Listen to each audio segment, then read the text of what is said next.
Hi, everyone. Welcome back to a new episode of Tech It's Simple.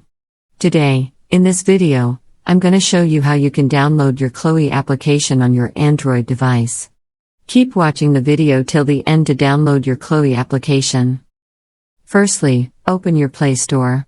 In the search box, type in Cleo and make a search.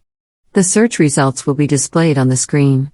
Click on the Install button to download the application.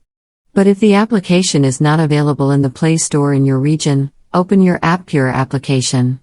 In the search box, type in Cleo and make the search. The search results will be displayed on the screen. Tap on the Install button to start the downloading process. While downloading the application, make sure that you're connected to a strong internet. After downloading the application, click on the Install button. Tap on Open to launch the application. Open the application, and that is how you will be able to download your Cleo application on your Android device quickly and easily, just in a few steps. If you have any thoughts or queries, let us know in the comments section. Don't forget to subscribe to our channel. Also, press the notification bell icon so that YouTube will notify you whenever we post a new video. I hope this video was helpful to you. If it was, go ahead and give us a thumbs up. Thank you so much for watching.